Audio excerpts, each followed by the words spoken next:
তো মুমিন এই বিষয়ে আল্লাহ সুবহানাহু ওয়া তাআলা কোরআনুল কারীমে বলছে ইন্নামাল মুমিনুনা আল্লাযীনা ইযা যুকিরাল্লাহু ওয়াজিলাত কুলুবুহুম ওয়া ইযা তুলিয়াত আলাইহিম আয়াতুহু যাদাতুহুম ঈমানান ওয়া আলা রাব্বিহিম ইয়াতাওয়াক্কালুন।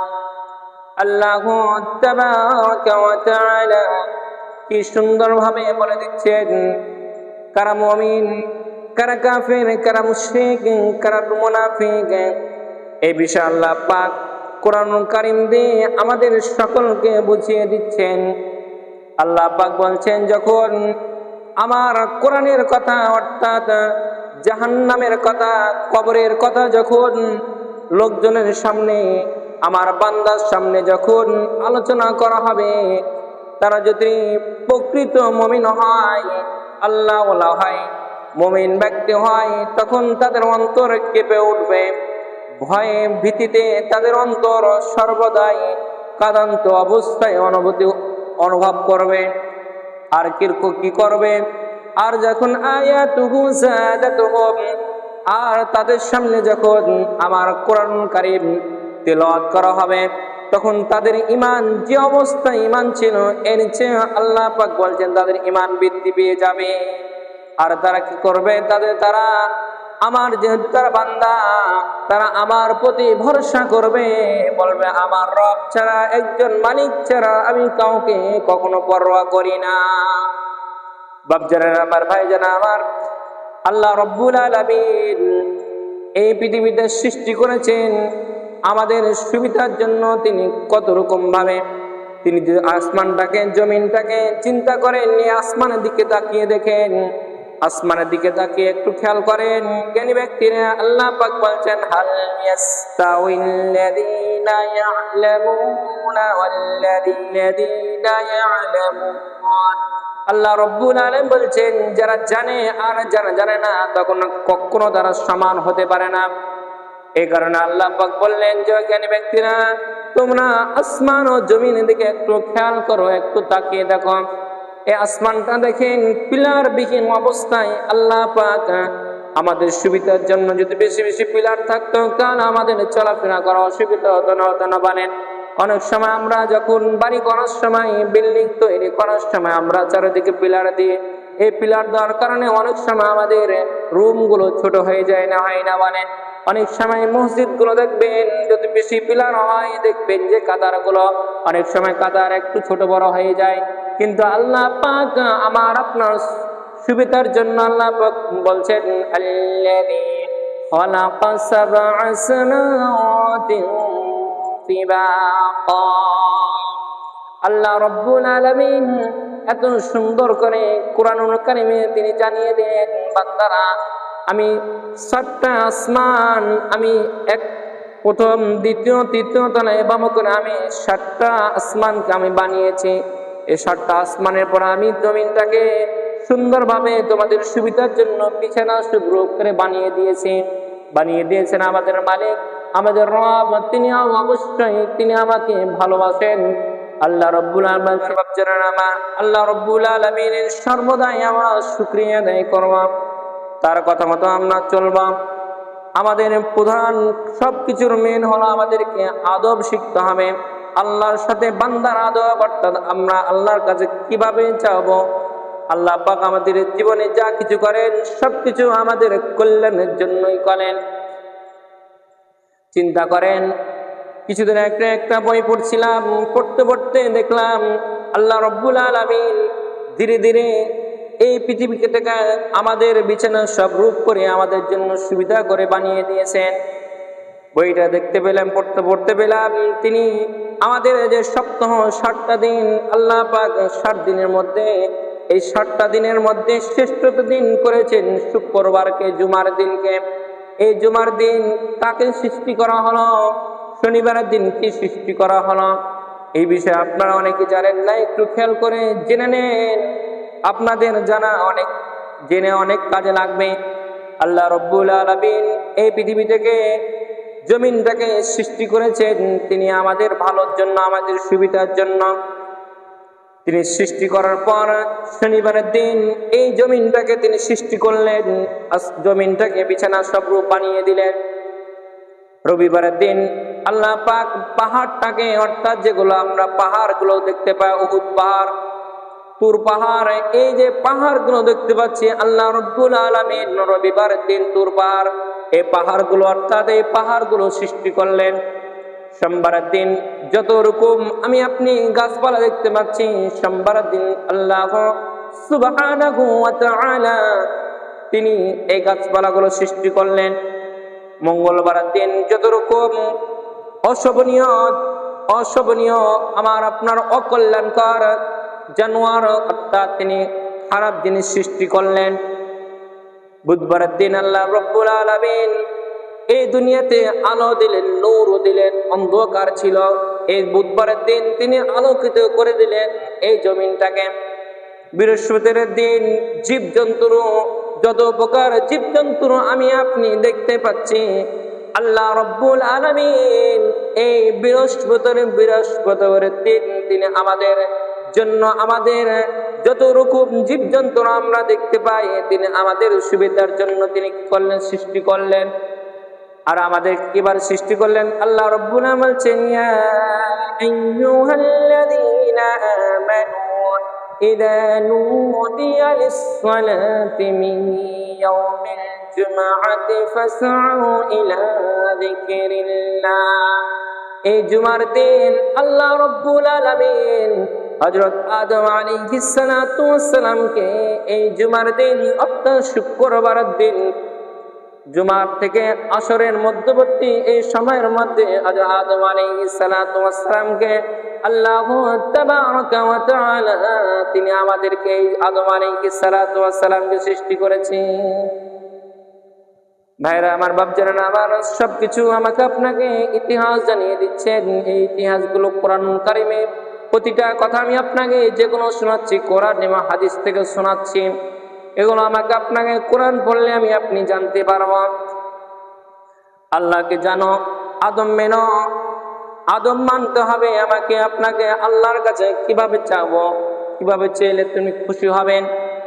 যখন কিছু ছিল না তখন ছিলেন শুধু আল্লাহ।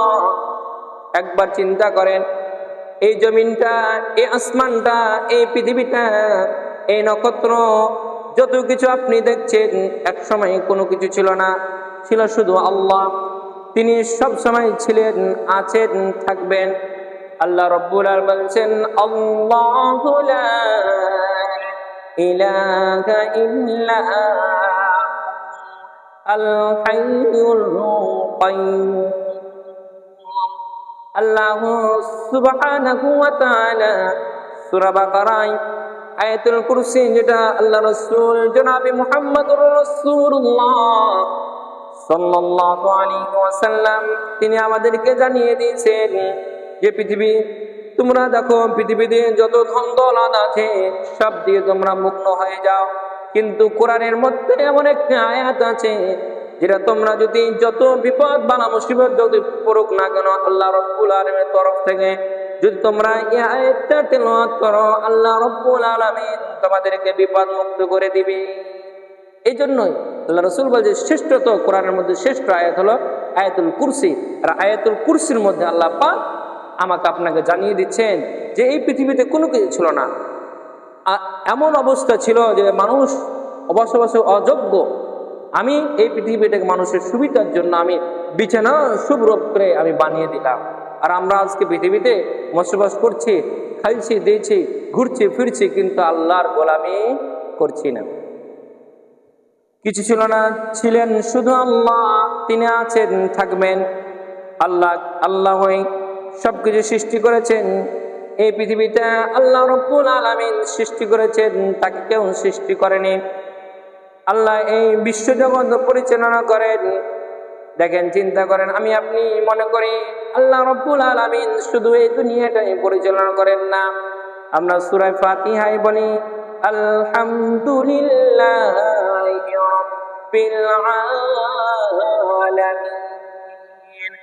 সমস্ত প্রশংসা সে বিশ্ব পালন কর্তা ইহজগৎ এবং পর এই জগৎ আর পরজগৎ, অর্থাৎ এই পৃথিবীর আনাচে কানাচে এমন জগৎ আছে আপনি চিন্তা করবেন না, চিন্তা করতে পারবেন না। সমুদ্রের দিকে তাকিয়ে দেখেন, ওই বন জঙ্গলের দিকে তাকিয়ে দেখেন, কখনো তিনি রব, তিনি ওই প্রাণীগুলো ওই সমুদ্রের মধ্যে ওই মাছ ওই প্রাণীর জীবজন্তুর খাবার ব্যবস্থা করেন না। এই জন্য হলেন তিনি হলো সৃষ্টি জগতের সবকিছুর মালিক, তিনি আমাদেরকে রব। তার মতো কেউ নেই, তিনি সর্বশক্তিমান, তার মতন পৃথিবীতে কেউ নেই, তিনি সর্বশক্তিমান।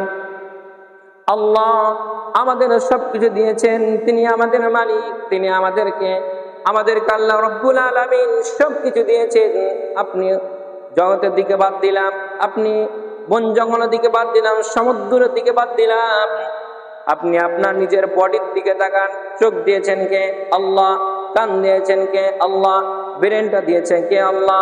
আপনার পার্টস গুলো, বুকের ফুসফুস, লাংস, আপনার কিডনি, এগুলো দিয়েছেন কে? আল্লাহ। নিজে আপনার হাত দিয়েছেন কে? আল্লাহ। তাহলে তিনি আমাদের মালিক, তিনি আমাদেরকে সব দিয়েছেন, আমরা তার গোলাম। আমরা তার কি? গোলাম। তাই আমরা আল্লাহকে ভালোবাসবো, তার আদেশ নিষেধ মেনে চলবো। আমাদেরকে সর্বদাই সবসময় আল্লাহ রব্বুল আলামিনের আদেশ মেনে চলতে হবে।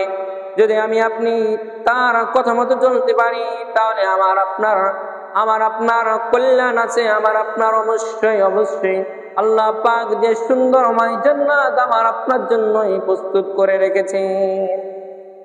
আল্লাহর পরিচয় জানা এবং তাকে মেনে চলা বান্দার প্রধান আদব।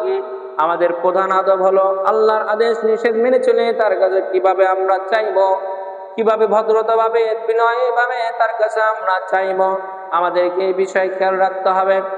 আল্লাহ যা করে আমাদের কল্যাণের জন্য করেন। ছোট্ট একটি ঘটনা আপনাদের সম্মুখে বলি। অনেকদিন আগের কথায়, একজন বাদশাহ ছিলেন এবং তার একটা উজির ছিলেন, আমরা যেটা পিএস বলি। এ উজির ছিলেন, এ উজির সবসময় আল্লাহ পাকের প্রশংসা করতেন, সর্বদাই তিনি আল্লাহর যা করেন ভালোর জন্যই করেন, এরকম তিনি একটা বাক্য বলতেন। হঠাৎ করে একদিন বাদশার কোনো একটা অস্ত্র দিয়ে অথবা কোনো একটা যন্ত্র দিয়ে তার হাতের একটা আঙ্গুল কেটে গেল। উজির সাহেব বললেন, আল্লাহ যা করে ভালোর জন্যই করেন, এখান থেকে খেয়াল করেন, শিক্ষা নেন। আল্লাহ পাকে আমাদেরকে দুনিয়াতে পাঠিয়েছেন, তখন আমাদেরকে 7টা বিষয় দিয়ে আমাদেরকে দিয়েছেন। 7টা বিষয় আমরা সর্বদাই আমাদেরকে ঈমান আনতে হবে।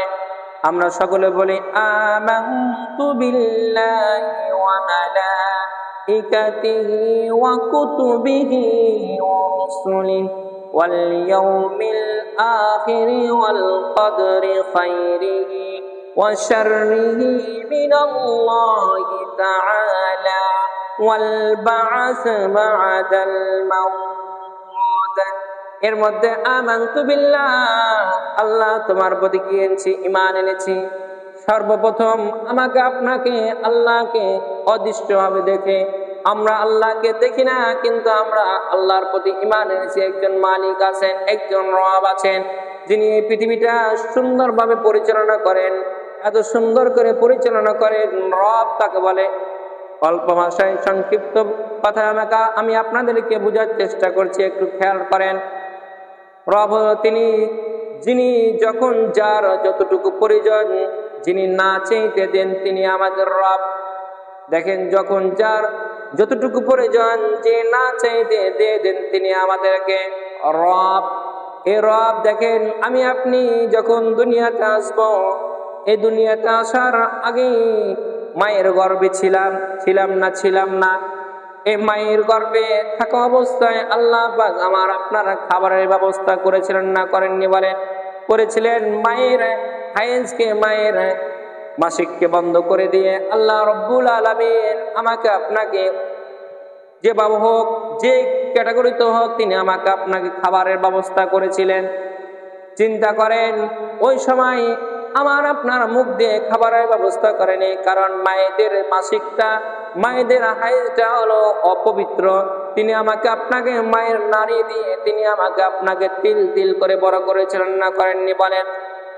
ওই অবস্থা মায়ের পেটে অবস্থায় অন্ধকার জগতে তিনি আমাদের মালিক, তিনি আমাদের রব, খাবারের ব্যবস্থা করেছিলেন।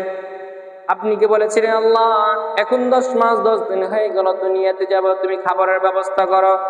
আপনি কেউ বলেনি, কেউ কখনো বলেনি। যতগুলো আজকে মানুষ দেখছেন কেউ কখনো বলেনি আল্লাহ তুমি আমার খাবারের ব্যবস্থা করো। তিনি তো রব, তিনি তো মালিক, তিনি তো আমাদের সৃষ্টিকর্তা, পালনকর্তা। তিনি বললেন ও বান্দা, আমি জানি দুনিয়াতে যে তুই খাবারের জন্য কান্নাকাটি করবে, তুই এত অস্থির হয়ে যাবি, আমি তোমার রব, যেহেতু আমি জানি তুমি কি খাবা। আমাকে আপনাকে দুনিয়াতে আল্লাহ রাব্বুল আলামিন নিয়ে আনলেন দুনিয়াতে, আমাকে আপনাকে যে পদ্ধতি হোক এখন আধুনিকতা যুগে নরমানো হচ্ছে, সিজানো হচ্ছে, সেটা আমি আপনাকে এই ব্যাখ্যা দিতে যাচ্ছি না। আমি আপনাকে বুঝাচ্ছি তিনি যে আমাদের রব, এই কথা আপনাকে আমি বুঝাচ্ছি, আপনাদেরকে কথা আমি বুঝাচ্ছি। এই কারণেই যে দুনিয়াতে এলেন, আসার পর আল্লাহ রাব্বুল আলামিন বলছেন যে মায়ের স্থানে তোর আমি খাবার রিজার্ভ করে রেখে দিলাম ওরে বান্দা। এরপর তোকে তুই যখন বড় হলি বান্দা, যখন তোর পুষ্টিকর খাবারের প্রয়োজন, 6 মাস পর দেখবেন এই মাড়িগুলো, এই যে আমাদের দাঁতগুলো আল্লাহ রাব্বুল আলামিন, ওই সময় আমি আপনি একটু পুষ্টিকর খাবার খাবো। কেউ মাছ, কেউ খাবে খিচুড়ি, কেউ খাবে একটু বাড়তি বাইরের খাবার খাবে। এই জন্য তিনি আমাদের 6 মাস পর দেখবেন যে এই ছোট বাচ্চাদের মাড়িগুলো শক্ত হয়ে যায়। তিনি আমাদের রব। এই যে দেখেন, তিনি যে আমাদের রব, তিনি যে আমাদের সৃষ্টিকর্তা, আমরা যে সেই মালিক, সেই রবের ওপর ঈমান আমাদেরকে আনতে হবে না হবে না বলেন? অবশ্যই আমাকে আপনাকে ঈমান আনতে হবে। আমানতু বিল্লাহি ওয়া মালাইকাতিহি ওয়া কুতুবিহি ওয়া রুসুলিহি ওয়া ফেরেশতাকুল আছে আল্লাহর অসংখ্য, সেনাবাহিনী আছে অসংখ্য, আল্লাহ পাকের অসংখ্য কুদরতি আল্লাহ পাকের বাহিনী আছে। যে বাহিনীর কথা বলতে গেলে লম্বা আলোচনা হবে, আমি যাচ্ছি না। ফেরেশতার প্রতি ঈমান আনতে হবে, তার রাসূলের প্রতি ঈমান আনতে হবে, তার রাসূলগণের উপর, নবীগণের উপর, রাসূলগণের উপর যে কিতাব আমাকে আপনাকে আল্লাহ রাব্বুল আলামিন যে কিতাবের উপর তিনি তাদের উপরে নাজিল করেছিলেন, ওগুলোর প্রতি ঈমান আনতে হবে। আর এই 4 আঙ্গুল, এই ভাগ্য, এই কপালে আমি আপনি দুনিয়াতে এসেছি, ওই কপালে আপনার আমার মঙ্গল অমঙ্গল সব কিছু তিনি আমাদের এই 4 আঙ্গুলের কপালের মধ্যে লিখে দিয়েছি। যা করেন আল্লাহ ভালোর জন্যই করেন, আল্লাহ শুকরিয়া আদায় করতে হবে। আর কি করতে হবে? মরার পর আমরা দুনিয়াতে এসেছি, আবার মরে যাব, আমাদেরকে ঈমান আনতে হবে, এগুলো বিশ্বাস করতে হবে। এখনো মুসলমানের ঘরে জন্মগ্রহণ করে কিছু কিছু নাস্তিক, কিছু কিছু মুনাফিক বলে না দুনিয়াতে এসেছি আমরা একা একা এসেছি। আপনি বলেন তো দুনিয়াতে কি আপনি একা একা এসেছেন না কেউ আপনাকে পাঠিয়েছেন? আপনাকে আমাকে আল্লাহ রাব্বুল আলামিন যিনি এই জগৎটা পরিচালনা করেন, ইহজগৎ পরজগৎ ভূমণ্ডল নক্ষত্র সবকিছু যিনি পরিচালনা করেন, তিনি আমাকে আপনাকে পাঠিয়েছেন।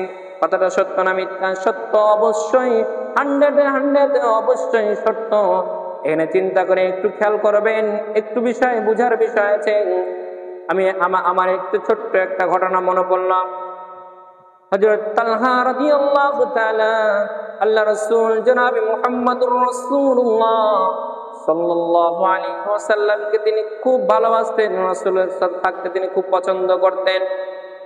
তার একটা সন্তান ছিল, সন্তানটা অসুস্থ হয়ে গেছিল।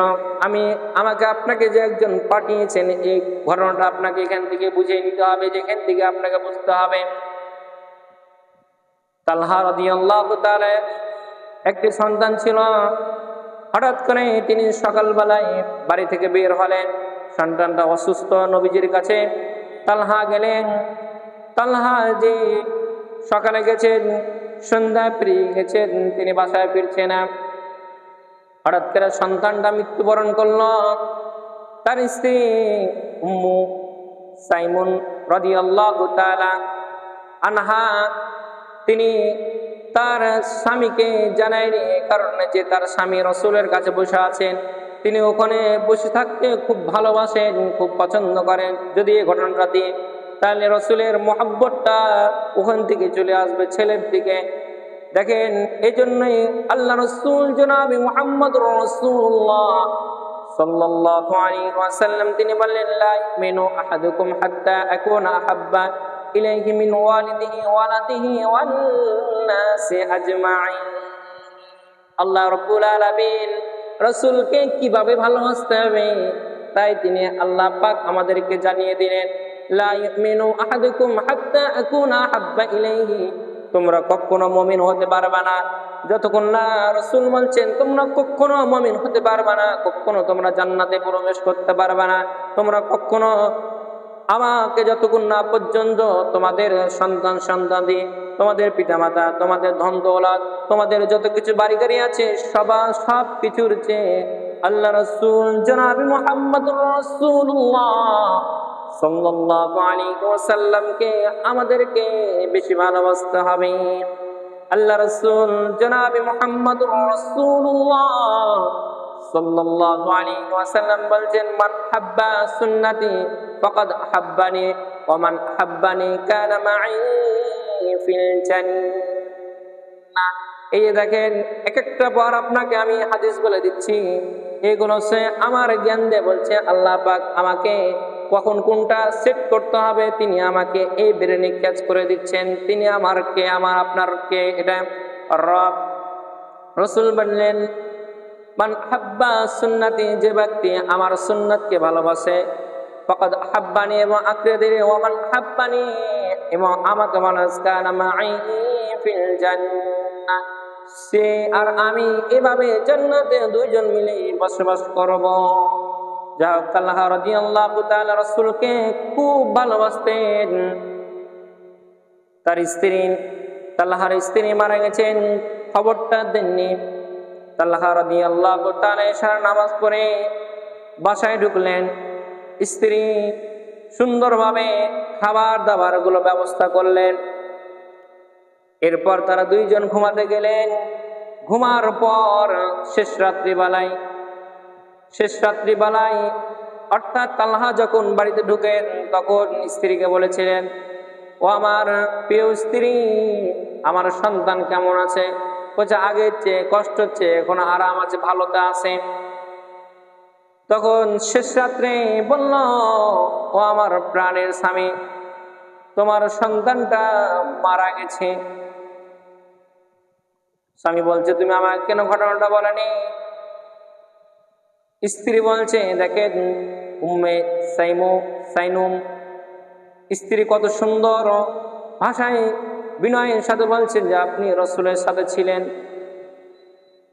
আপনার যে রসুলকে আপনি কত মহব্বত করেন, কত ভালোবাসেন, আমি আপনার এই মহব্বত থেকে বিঘ্ন না ঘটার জন্য আপনার সংবাদটা দিই। তবে আপনার কাছে আমার একটা প্রশ্ন, আপনি যদি কারোর কাছে 100 টাকা ধার নেন, ধারের টাকা যদি মালিক নিয়ে নেয় তাহলে কি আপনার কোনো সমস্যা আছে নাকি? বলছেন, না, ধার যেহেতু আমাকে দিয়েছেন, ধার তো তিনি আবার নেবেন। তো স্ত্রী বলছেন, ও আমার প্রাণের স্বামী, যিনি আমাকে আপনাকে সন্তান দিয়েছিলেন সেই মালিক আমার আপনার সন্তানকে নিয়েছে, কোনো আমাদের সমস্যা নাই। তালহা রাদিয়াল্লাহু তাআলা রাসূলের কাছে সব ঘটনা খুলে বললেন যে হুজুর, এরকম আমার সন্তান মারা গেছে। রাসূল দোয়া করলেন, আল্লাহ, তুমি তালহার একটা সন্তান নিয়েছো, তুমি তাকে অসংখ্য সন্তান তুমি তাকে দান করো। তার 9টা সন্তান, এই দুয়ার বিনিময়ে আল্লাহ পাক আল্লাহ রাসূলের দুয়ার বিনিময়ে 9টা সন্তান দিয়েছেন। সব সন্তানগুলো কোরআনের হাফেজ অর্থাৎ দ্বীনি দায়ী হিসাবে আল্লাহ পাক তাদেরকে কবুল করেছিলেন। এজন্য আল্লাহ যা করেন কি করেন ভালোর জন্যই করেন। উজির বাদশাহ যখন হাত কেটে গেল তখন উজির বললেন, আল্লাহ যা করে বান্দার ভালোর জন্যই করেন। তখন বাদশাহ রেগে যে উজিরকে কি করলেন, তখন উজিরকে কারাগারে পাঠিয়ে দিলেন। কোথায় পাঠালেন? কারাগারে পাঠিয়ে দিলেন। কারাগারে পাঠিয়ে দেওয়ার পর ওই উজির বলছেন, আল্লাহ যা করে ভালোর জন্যই করেন। মানে কারাগারে যেও তিনি আল্লাহর শুকরিয়া আদায় করছেন, আলহামদুলিল্লাহ পড়ছেন। এমন তো অবস্থায় কিছুদিন পর বাদশাহ, তখন আগে এখন বর্তমানে বাদশাহ প্রেসিডেন্টরা প্লেন বলেন, হেলিকপ্টার বলেন, বিভিন্ন রকম যে দূরত্ব যানবাহনে যাতায়াত করে। কিন্তু আগে তো মানুষ ঘোড়া বা উট বা কোনো একটা জীবজন্তুর উপরে উঠে কোথায় সফরে যেতেন। তো বাদশাহ মনে মনে পরিকল্পনা করলো, আমি বন জঙ্গলে যে আমি কিছু শিকার করব প্রাণী। এমন অবস্থায় তিনি গেলেন। যেতে যেতে তিনি বনের জঙ্গলের মধ্যে তিনি এক গভীর জঙ্গলে চলে গেলেন। ওই জঙ্গলের মধ্যে কিছু মুশরিক বসবাস করত, মূর্তি পূজার লোক বসবাস করত। তাদের নিয়ম হলো যে তারা প্রায় প্রতিদিন তারা কি করতেন, একজন নিখুঁত লোক সুন্দর দেখতে তারা তাদের বলি দিতেন, তাদের দেবতার সামনে বলি দিতেন, জবাই করতেন। তো বাদশাকে পেয়ে নিয়েছেন, মুশরিকরা খুব হাসি ঠাট্টা করছেন, যাক আজকে একজন পেয়েছি দেবতার সামনে, তাকে জবাই দেব। তাকে নিয়ে যাচ্ছে দেবতার সামনে। এমন অবস্থায় একজন লোক বলছে, আচ্ছা এই লোকটাকে একটু সার্চ করো তো, এর কি কোনো খুঁত আছে নাকি। দেখেন আল্লাহ পাক আমাকে আপনাকে এখান থেকে শিক্ষা নিতে হবে, আল্লাহ যা করে বান্দার মঙ্গলের জন্য করে। হঠাৎ করে দেখতে তার আঙ্গুল একটা কাটা। বলছে না না, একে ছেড়ে দাও, চলবে না, দেবতা এটা পছন্দ করে না, নিখুঁত লোকটা নিবেন, খুঁতালা লোকটা নিবেন না। ছেড়ে দিলেন। বাদশাহ তিনি রাজ দরবারে এলেন। এসে উজিরকে কারাগার থেকে বের করা হলো। সব ঘটনা বলল তুমি যে বলেছিলে আল্লাহ যা করে বান্দার মঙ্গলের জন্য করে, কথাটা সত্য, আমি তার বাস্তব প্রমাণ। এই যে আমি ঘটনাটা তোমাকে বললাম, এখান থেকে বাঁচানো। আচ্ছা আমার নাইলে এই অবস্থা, আল্লাহ পাক আমাকে বাঁচিয়ে যে তুমি কেনে কারাগারে যে তুমি বলেছিলে আলহামদুলিল্লাহ আল্লাহ যা করে বান্দার ভালোর জন্য করেন, এই কথাটা তোমার কারণ কি, বলার কারণ কি? সে বলল, বাদশাহ আপনি জাহাপনা, বাদশাহ আপনি যদি আমাকে কারাগারে না পাঠাতেন তাহলে আপনার সাথে আমিও স্বীকার করতে যেতাম। আপনার লোক কাটার জন্য আপনাকে ওই মুশরিকরা ও মূর্তি পূজারা ছেড়ে যেত। আর আমার যেহেতু কোনো খুঁত নাই, সেহেতু আমাকে তারা বলে দিয়ে দিত। এই জন্য আল্লাহ যা করে বান্দার ভালোর জন্যই করেন। ভাইরা আবার বাচ্চারা আমার, এখান থেকে আমাকে আপনাকে শিক্ষা নিতে হবে। অনেক সময় আমার আপনার সন্তান অসুস্থ হয় না বলেন, অনেক সময় আমার ভাই বোন অসুস্থ হয়, অনেক সময় আমার মা বাবা দাদা দাদি অসুস্থ হয়, অনেক সময় আমরা রাস্তাঘাটে কোনো অ্যাক্সিডেন্ট হয়, অনেক সময় বিপদে পড়ে যায়, তখন বলে তোমাকে বললাম না ওখানে যাও না, এই জন্য তুমি যাওয়ার কারণ না। ভাই এটা নাই, আল্লাহ রাব্বুল আলামিন আপনার আমার কপালে এই ভাগ্যটা লেখা ছিল, এই অবস্থা হবে। এই জন্যই আল্লাহ পাক এই বিপদ আপনাকে দিয়েছেন, আপনি ধৈর্য ধারণ করেন।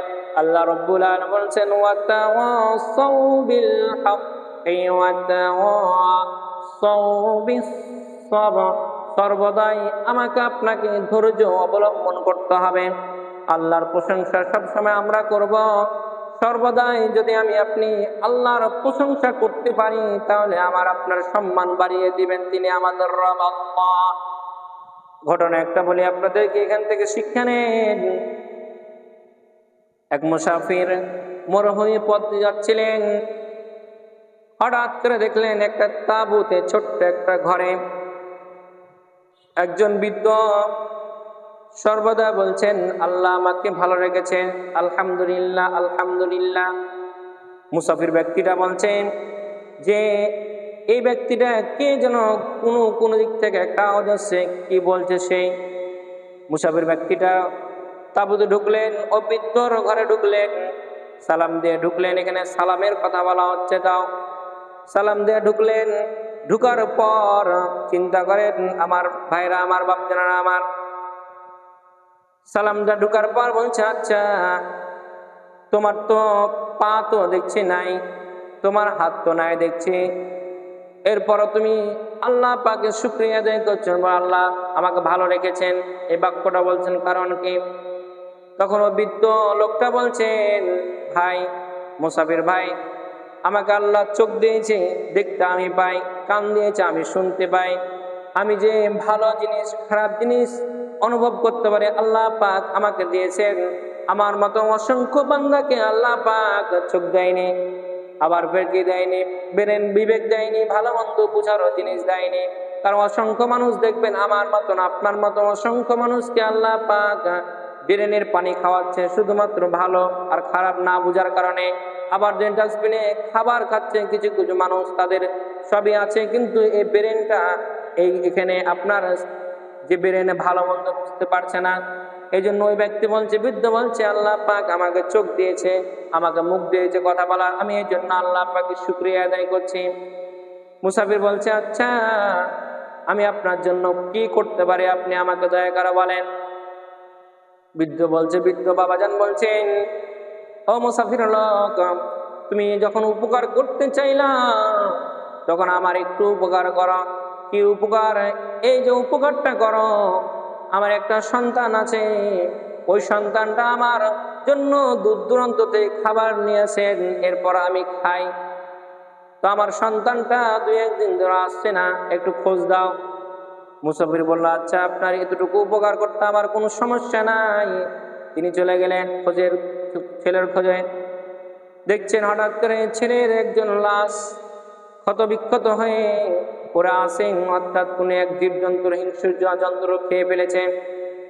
মুসাফির চিন্তা করছেন, আমি কিভাবে এই খবরটা আমি ওই বৃদ্ধ বাবাকে দিব। তিনি তাও সত্য কথা বললেন যে মনে হয় আপনার সন্তান মারা গেছে, কোনো হিংস্র জীবজন্তু আপনার সন্তানে খেয়ে ফেলেছে। বললেন, আলহামদুলিল্লাহ, আল্লাহ যা করে ভালোর জন্যই করেন। হঠাৎ করে তিনি মারা গেলেন। মারা যাওয়ার পর ওখান দিয়ে আর কিছু মুসাফির যাচ্ছিলেন। তখন সকলে মিলে ওই বৃদ্ধ লোকটার জানাজা পড়লেন। জানাজার পর মুসাফির দেখছেন যে বৃদ্ধ লোকটা মুসাফিরকে স্বপ্নে দেখাচ্ছেন যে আল্লাহ রব্বুল আলামিন আমাকে জান্নাত দিয়েছেন, যে আমি সর্বদা আল্লাহ রব্বুল আলামিনের প্রশংসা করতাম। ধৈর্য ধারণ আর প্রশংসা একটা ভালো গুণ, ধৈর্য ধারণ করতে হবে।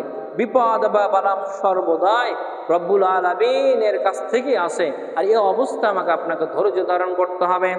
এই জন্যই আমাকে আপনাকে আল্লাহ রব্বুল আলামিন সর্বদাই ভরসা যদি করতে পারে, আল্লাহর উপর যদি আমার আপনার সর্বদাই ভরসা যদি থাকে, আল্লাহ রব্বুল আলামিন কঠিন বিপদ থেকে, মুসিবত থেকে আমাকে আপনাকে উদ্ধার করবেন। একটা ঘটনা আপনাদেরকে শোনাই। আল্লাহ রাসূল জনাবে মুহাম্মদুর রাসূলুল্লাহ সাল্লাল্লাহু আলাইহি ওয়াসাল্লামের জামানায় একজন ব্যক্তিকে কাফিররা বন্দী করেছিল, নাম হলো আউফ ইবনে মালিক রাদিয়াল্লাহু তাআলা আনহু। ওই যুবককে কাফির মুশরিকরা তাকে বন্দী করেছিল। আউফ রাদিয়াল্লাহু তাআলা আনহু এর বাবা রাসূলের কাছে গেলেন, বললেন, ইয়া রাসূলুল্লাহ, ইয়া হাবিবাল্লাহ, আমার সন্তানকে কাফিররা ধরে নিয়ে চলে গেছেন, দয়া করে আপনি একটু ছুটার ব্যবস্থা করে দেন, ছাড়িয়ে নেওয়ার ব্যবস্থা করে দেন। রাসূল বললেন, আচ্ছা তোমার সন্তানকে এই খবরটা পাঠিয়ে দাও, এই জিনিসটা বেশি কিছু পড়তে বলেন, আমাদেরকে আমাদের বিপদ আসলে আমরা এই দোয়াটা পড়ব। বলেন, লা হাওলা ওয়ালা কুওয়াতা ইল্লা বিল্লাহ। বলেন, লা হাওলা ওয়ালা কুওয়াতা ইল্লা বিল্লাহ। আউফের পিতামাতা আউফের কাছে এই সংবাদ পাঠিয়ে দিল, তোমাকে রাসূল এই দোয়াটা বেশি বেশি পড়তে বলেছে। আমি আপনি যত রকম বালা মুসিবত হোক, যখন এই দোয়াটা পড়ব, আল্লাহ রব্বুল আলামিন আমার আপনার ফয়সালা, অর্থাৎ বিপদ মুক্ত করার মালিক, যিনি আমাকে আপনাকে বিপদে ফেলেছিলেন, তিনি আমাকে আপনাকে এই বিপদ থেকে উদ্ধার করবে। তিনি দোয়াটা পড়তে থাকলেন। হঠাৎ করে দেখছেন তার হাত থেকে দড়িগুলো খসে যাচ্ছে। দড়ি কার কথা শুনবে? আমার না আপনার না আল্লাহর কথা। সর্বদাই আল্লাহর কথা, প্রতিটা জীবজন্তুর বলে সবকিছুর কথা রব্বুল আলামিনের কথা শুনবেন। হঠাৎ করে দেখছেন দড়িগুলো খসে গেল। তিনি ওখান থেকে দড়ি পালিয়ে যাওয়ার চেষ্টা করছেন। রাস্তা দেখছেন একটা উট, কি দেখতে পেলেন? উট। তিনি উটের পিঠে উঠে গেলেন, উটটা তাড়াতে লাগলেন, উট দৌড়ালো। এমন তো অবস্থা দেখছেন আরো কিছু উটের পাল মানে উট আছে, ওগুলো উটকে তাড়িয়ে নিয়েছে। এটা হাদিস থেকে আপনাকে বলছে ঘটনা। প্রতিটা ঘটনা আপনার কোরআন হাদিস থেকে আমি আপনাকে বুঝাচ্ছি, আপনাদেরকে বুঝাচ্ছি। একটু খেয়াল করেন, একটু বুঝার চেষ্টা করেন, বুঝতে পারবেন কথাগুলো। উট গাড়া নিয়ে চলে গেল। এমন অবস্থায় কাফেরদের এরিয়া আর মুসলমানদের এরিয়া, কাফেরদের এরিয়া থাকলে তাকে পেলে তাকে তারা হত্যা করবে, কিন্তু মুসলমানদের এরিয়া জেনে তাকে আর ধরার কোনো এখতিয়ার নাই। সরাসরি আব্দুল আউফ ইবনে মালিক রাদিয়াল্লাহু তাআলা আনহু বাবার বাড়িতে যে নক খোলা, নিজ বাড়িতে বাবা দিচ্ছে সন্তান চলে এসেছে। আশ্চর্য হয়ে গেছে, আরে আমাদের সন্তানকে তো কাফের মুশরিকরা বন্দি করে রেখেছিল, তিনি কিভাবে এলো? আউফের মাকে বলছে, দেখো তোমার ছেলে চলে এসেছে। মা বলছে, আশ্চর্য কথা, আমার ছেলে কিভাবে এলো? দেখেন, চিন্তা করেন, দেখে আশ্চর্য হয়ে গেল। আউফের বাবা বলছেন, দাঁড়াও, এ উটগুলা আমাদের সম্পদ নাকি? কিভাবে আমরা কি করব না করব, আমরা রসুলের কাছে জেনে আসে একটু। আউফ ইবনে মালিক অর্থাৎ মালিক আউফের বাবা রসুলের কাছে চলে গেলেন, রসুলের দরবারে। রসুলকে যে বলছেন, আমাদের ছেলে কাফেরদের হাত থেকে মুক্তি পেয়েছেন, তবে তিনি অনেক উট নিয়ে এসেছেন, আমরা কি করব? আল্লাহ রসুল জনাবে মুহাম্মদুর রাসূলুল্লাহ সাল্লাল্লাহু আলাইহি ওয়াসাল্লাম জবাব দিলেন যে এগুলো তোমাদের সম্পদ। এজন্য আল্লাহ পাক সূরা তালাকের তিনি আয়াত কোরআন কারিমের সূরা তালাকে তিনি সুন্দরভাবে বলছেন, ওয়া মান ইয়াত্তাকিল্লাহা ইয়াজআল লাহু মাখরাজা ويرزقه من حيث لا يحتسب ومن يتوكل على الله فهو حسبه। আল্লাহ রাব্বুল আলামিন বলছেন, যে ব্যক্তি আমাকে ভয় করে, আমি তার রব, আমি তার মুক্তির পথ কি করে দিই? সহজ করে দিই, তার মুক্তির ব্যবস্থা করে দিই। আর আমি তাকে এমন জায়গায় থেকে রিজিক দেবো, এটাকে আউফ চিন্তা করতে পারেনি যে এতগুলো আমি মালিক হয়ে যাব। ওই আল্লাহ রাব্বুল বলছেন, তাকে আমি কোন জায়গা থেকে রিজিক দেব, অসংখ্য অগণিত রিজিক দেব, সে কল্পনা করতে পারবে না। আর হাসবুনাল্লাহ, আর সব সময় আমাদেরকে আল্লাহর প্রতি ভরসা করতে হবে।